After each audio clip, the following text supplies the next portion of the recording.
Recebeu uma série de prêmios literários, entre eles o Camões, em 2013, o mais prestigiado da língua portuguesa. Foi indicado para o Man Booker International Prize em 2015. Mia, muito obrigada pela sua presença. É um ganho gigantesco para o programa, para a cidade, tê-lo aqui.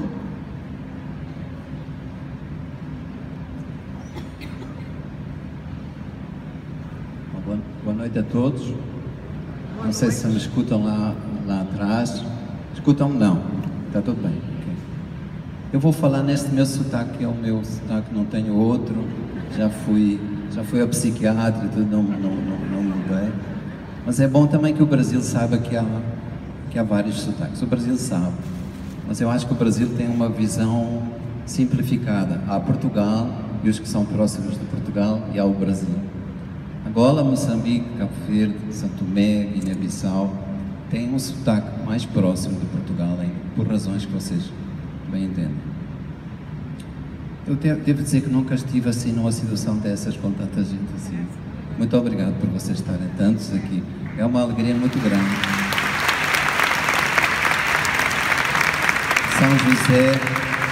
São José do Rio Preto é um recorde para mim, de facto.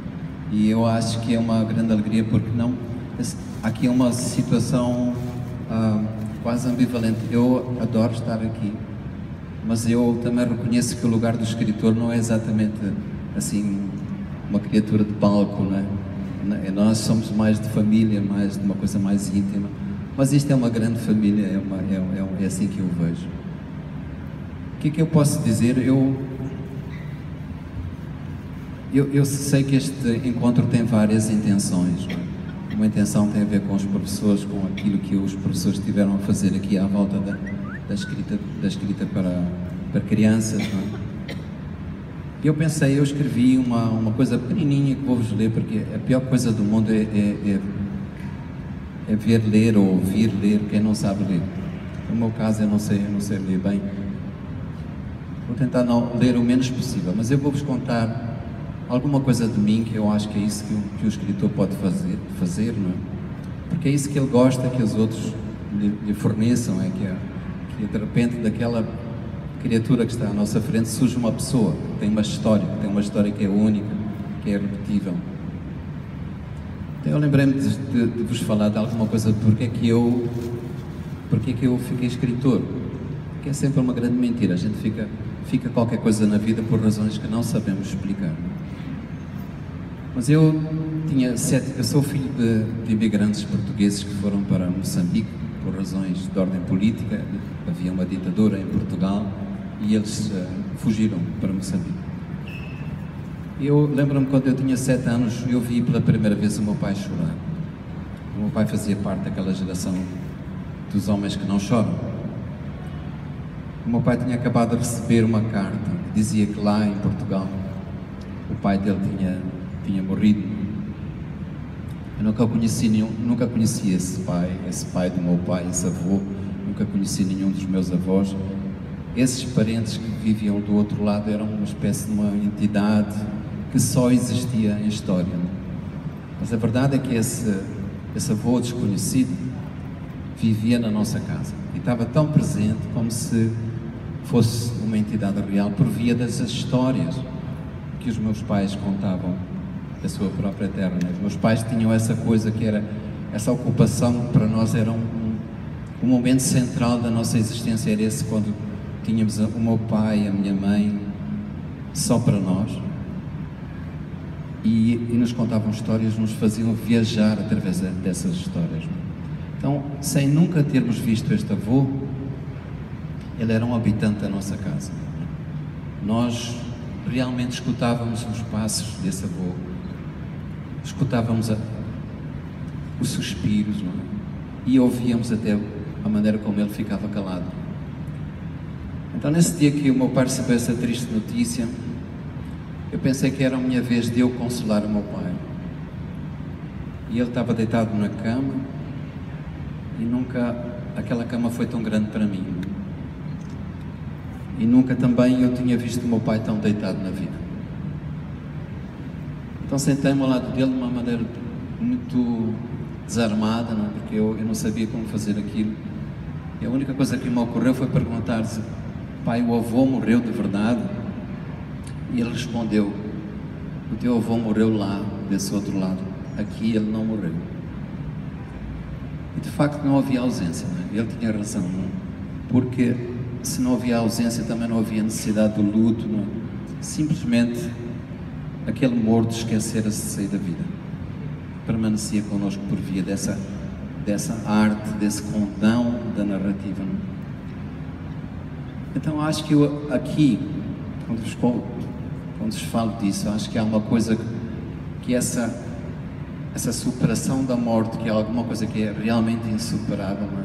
Só pode ser feita por via desta invenção de alguma outra coisa. Se nós nos construímos numa narrativa, e se temos o sentimento de pertença de uma coisa que é um tempo que é bem maior que o nosso, não é? Então,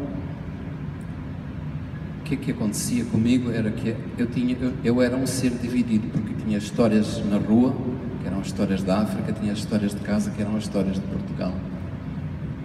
Mas essas histórias que os meus pais me contavam, que produziam esse sentimento de encantamento, eu acho que é aqui que eu quero chegar. Esta capacidade de produzir encantamento numa sociedade, num momento tão desencantado, não é? Como é que é tão urgente nós reconstituirmos esta coisa tão simples que é contar histórias, ouvir histórias, não é? Ter a capacidade de escuta, porque há sempre uma história no outro, não é? Então essas histórias que os meus pais me contavam, eu não me recordo nenhuma delas, absolutamente nenhuma, mas eu recordo desse momento, eu recordo dessa espécie de doçura que me dissolvia, que me roubava do mundo, me roubava do tempo, não é? Aquilo era uma espécie de uma droga, eu vou dizer, uma pessoa fica viciada nisso, não é? Logo no momento, a primeira grande overdose, sobredosagem de alguma coisa química, mora ali nesse momento. Eu acho que o que o escritor pode sugerir é que este mundo que parece que não tem remédio, não é? Porque tem uma carga tão negativa, não é? Em cima dele, pode ter nós podemos fazer esta resposta, que não é a resposta total, mas nós temos que insistir que para resgatar o lugar da história, da pequena história. É isso que estamos a fazer aqui. O que é bonito aqui não é que haja um escritor, mas é que o que nos une aqui é a literatura, é muito mais que uma pessoa, é muito mais do que um continente, é esta necessidade comum de nós sermos reencantados. E isso é uma coisa tão antiga como nós somos, quer dizer, nós somos feitos de células, somos feitos de átomos, mas somos feitos de histórias, e é assim que começou. Os primeiros homens caçavam e era essencial que caçassem, mas eles, logo naquele momento, junto da fogueira, quando traziam a caça e repartiam a comida, eles contavam histórias, e ali passava o fio do tempo, entre os mais novos, que aprendiam essa coisa que é ser homem, que é ser pessoa, que é ser homem com H maiúsculo, né? Então foi aí que nós deixamos de ser sós, tínhamos um sentimento de pertença, tínhamos um sentimento que não estamos desamparados. Eu acho que é isto que faz com que a criança que se aleija, que se machuca, vocês dizem aqui, essa pequena criança corre para a mãe, corre para o pai, para mostrar a sua pequena ferida, que é uma grande ferida, que é a maior ferida do mundo, né? Aqui há ali uma encenação. O menino sabe que a mãe ou o pai vão fazer uma coisa que não é do domínio do real, vão beijar a ferida, vão soprar na ferida. Mas é verdade, é que isso alivia a dor da mãe, alivia a dor do menino, não é? Porque há qualquer coisa que é verdadeiro que se passa do ponto de vista químico, não é? Que a gente sabe hoje. Eu também sou um homem sério, também sou biólogo, não sou só escritor, não é? E eu reconheço que há ali uma coisa que é fundamental, é que há uma invenção do outro. O menino que pede essa proteção à mãe, ou a menina que pede ao pai, ela não quer só ser curada daquela ferida, Ela quer assegurar aquele lugar em que há uma proteção divina, que a mãe ou o pai são uma entidade divina que os afastam a dor, afastam a solidão. E isso é uma coisa que a mãe também percebe. A mãe sabe que está a representar um teatro, está ali fazendo uma encenação. Eu estou a dizer a mãe porque pode ser o pai, pode ser o avô, pode ser a avó, pode ser o tio, mas quem quer que seja é sempre a mãe para mim, nesse sentido de ser a grande proteção. Eu acho que nós todos falamos hoje muito de... Eu vou calar-me já.